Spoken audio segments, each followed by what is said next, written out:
ध्येयं सदा परिभवनमभीष्टदोहम्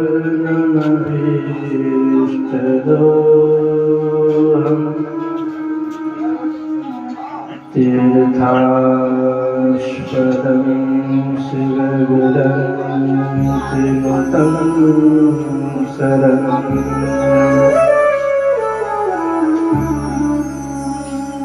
धृत्यादिहं वनजपालभवाधिभूतं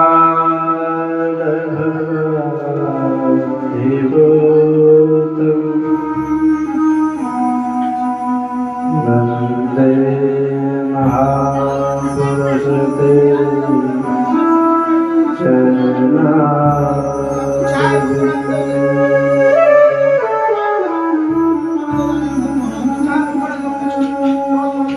बंसी विभूषित करां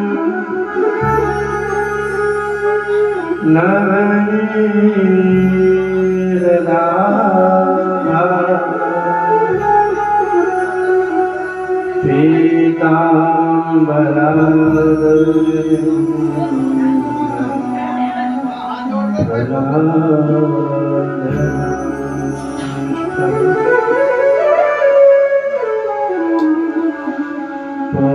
पूर्णेन्दु सुंदर मुखा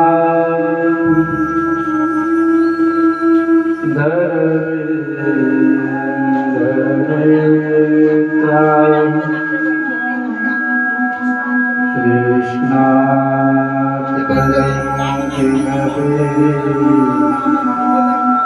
तत्त्वहं न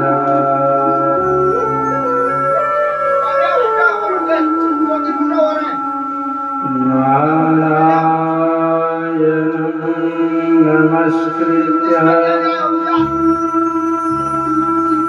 नरं चैव नरोत्तमं देवीं सरस्वतीं व्यासं ततो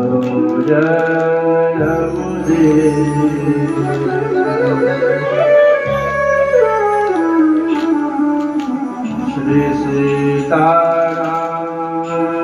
समारंभा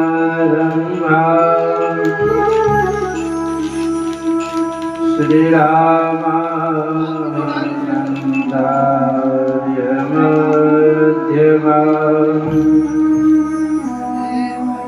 अस्मदाचार्य पर्यन्ता वन्दे गुरु श्री परम्परा।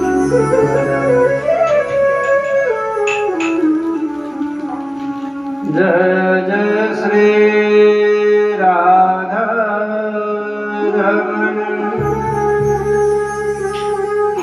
जय जय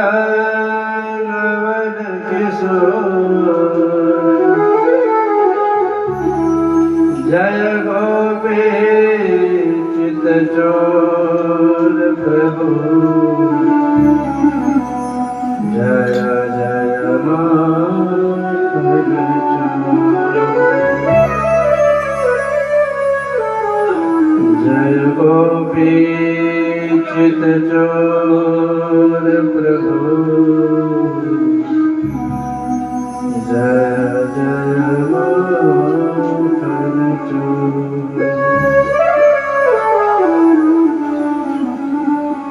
गौरी भक्तवत्सल भगवान की जय।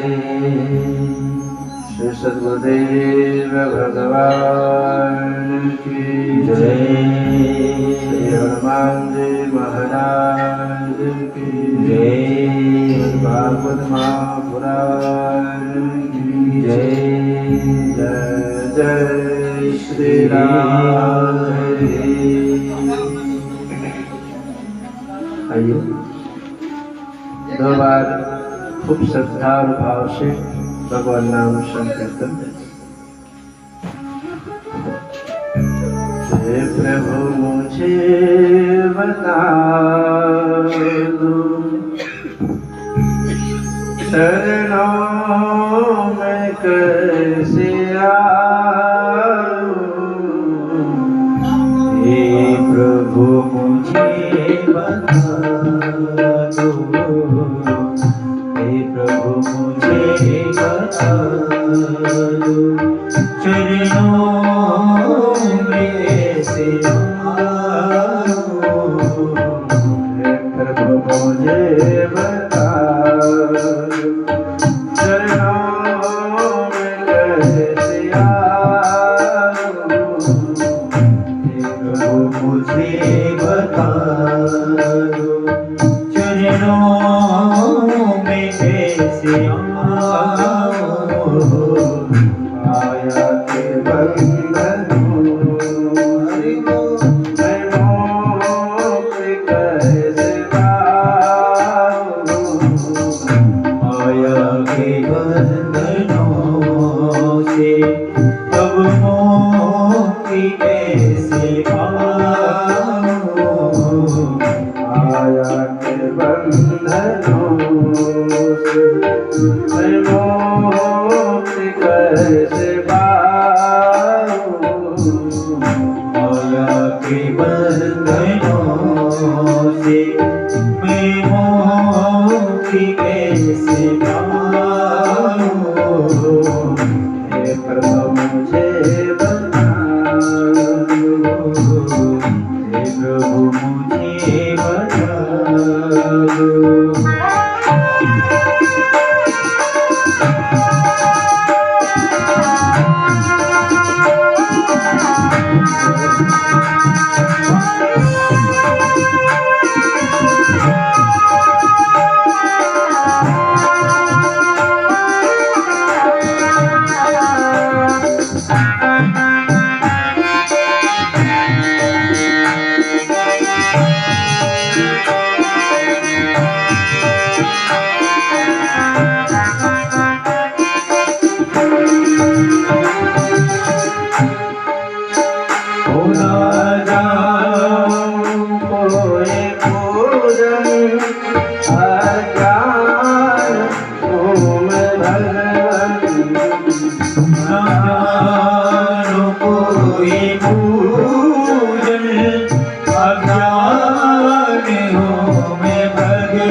भक्ति कीजे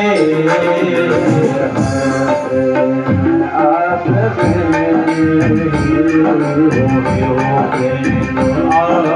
में ही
गुरु भागवत भगवान की जय, द्वारिकाधीश की जय, बांके बिहारी लाल की जय, सद्गुरुदेव भगवान की जय, संत भगवान की जय, भागवत महापुराण की जय। जय जय श्री राम,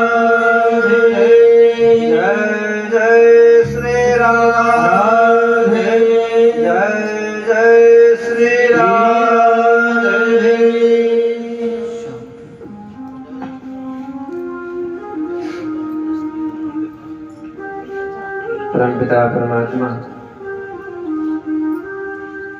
भक्त वत्सल करुणावनादन नंद नंदन आनंद कंद परमात्मा श्री कृष्णचंद्र राज राजेश्वरी आद्य शक्ति भगवती श्री राधारानी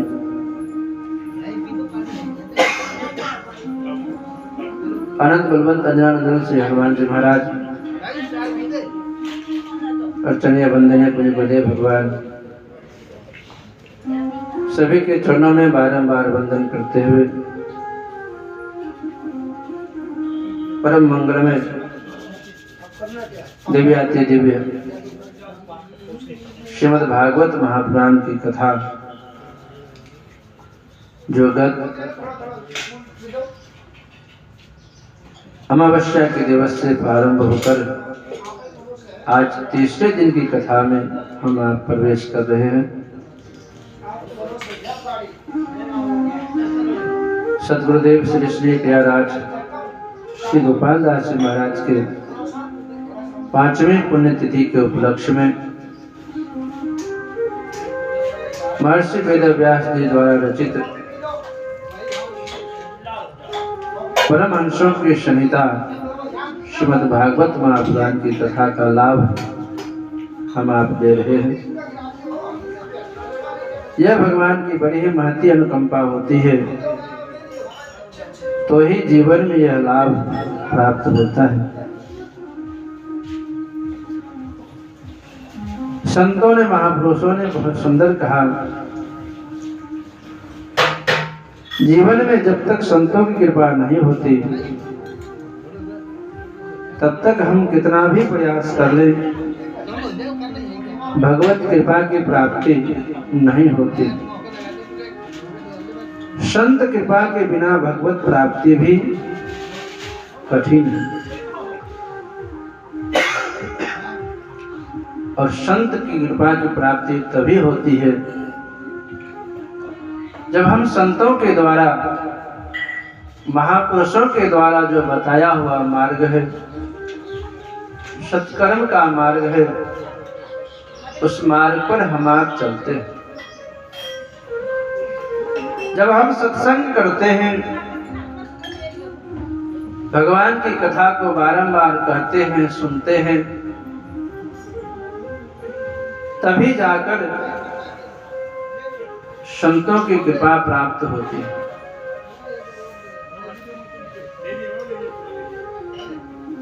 भगवान शिव माता पार्वती से बहुत सुंदर कहते हैं कि देवी बिनु सत्संग न हरि कथा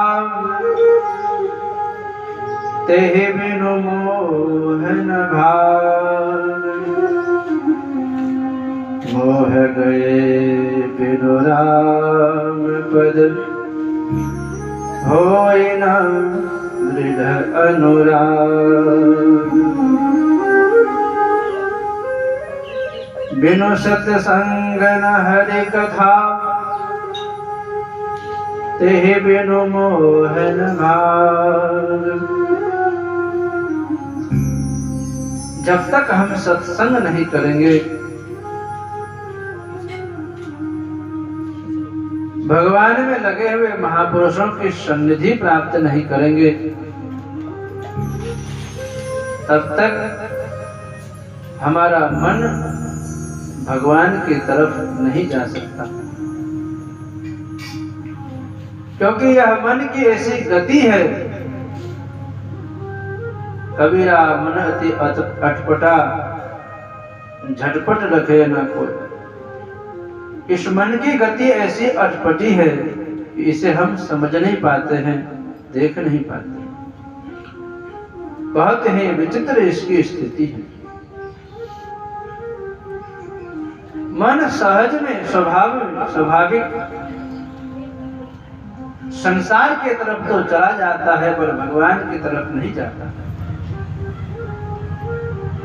हम जितना संसार की बातों में अपने मन को आसानी से लगा देते हैं, उतना आसानी से भगवत चर्चा में मन लगता नहीं। भगवान की कथा में मन लगाने के लिए हम आपको प्रयत्न करना पड़ता है, बहुत पुरुषार्थ करनी पड़ती है। मन को समझाना पड़ता है कि अरे मन, जीवन में विश्रांति चाहिए, शांति चाहिए, तो भगवान का गुणगान कर, भगवान को बारंबार याद कर, ऐसा मन को समझाना पड़ता है। हाँ, वो बात है कि जब हम बार बार समझाते हैं और मन में भगवान के प्रति एक लगनी लग जाती है, एक स्वाभाविक प्रेम मन में जाग जाती है, तो फिर मन को समझाना नहीं पड़ता है, पर सर्वप्रथम पहले तो समझाना ही पड़ता है। इसलिए कहते हैं बिनु सत्संग न हरि कथा, तेहि बिनु मोह न भाग। मोह गए बिनु राम पद, होय न दृढ़ अनुराग। बिना सत्संग के और बिना हरि कथा का श्रवण किए भगवान में दृढ़ अनुराग नहीं होता है। भगवान में स्वाभाविक यदि हमारा मन को लगाना है, तो उसके लिए हमें बारंबार, एक बार नहीं बारंबार, मानो नित्य प्रति हमें सत्संग करना चाहिए, भगवान की कथा को बारंबार सुनना चाहिए। जब हम यह करेंगे तो मन में अनुराग जगेगी भगवान के लिए, और जब मन में अनुराग जग जाए तो कहते हैं तेहि बिनु मोह न भाग, तभी जीवन का कल्याण संभव है। और यदि ऐसा नहीं हुआ तो कहते हैं फिर भगवत प्राप्ति कभी संभव नहीं है। बिनु सत्संग न हरि कथा, तेहि बिनु मोह न भाग। मोह गए बिनु राम पद, होय न दृढ़। सत्संग ही एक ऐसी कुल्हाड़ी है जिसके माध्यम से हम मोह रूपी जो विशाल वृक्ष है, हमारे मन में जो दुनिया भर की आसक्तियां बनी हुई है, उन जंजाल को, उन आसक्तियों को काटना है तो केवल सत्संग की कुल्हाड़ी से ही काट सकते हैं।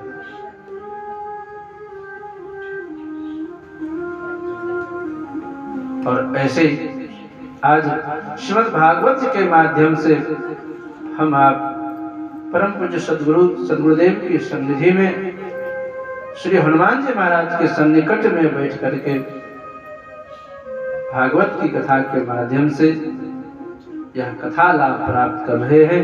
यह भगवान की बहुत ही महती अनुकंपा है। भगवान की कृपा नहीं हो तो जीव सत्कर्म करे ही नहीं।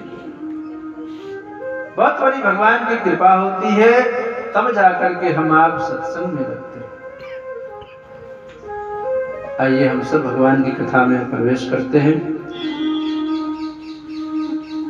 श्री सुखदेव जी महाराज भागवत जी में 12 स्कंद है, 335 अध्याय है, 18,000 श्लोक के माध्यम से यह श्रीमद् भागवत संहिता की रचना हुई है। सर्वप्रथम भागवत के महिमा का वर्णन करते हुए इस ग्रंथ में क्या है, तो श्री व्यास भगवान कह रहे हैं, जन्मादस्यतोऽन्वयादितरतश् चार्थे स्वभिज्ञः स्वराट् तेने ब्रह्महृदाय आदिकवये महयन्ति यतसो यः तेजो वारिमृदां यथा विनिमयो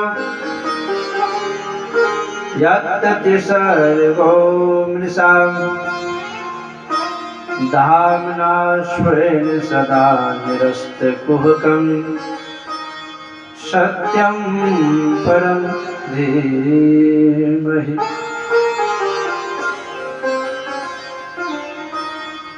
भागवत शास्त्र क्या है?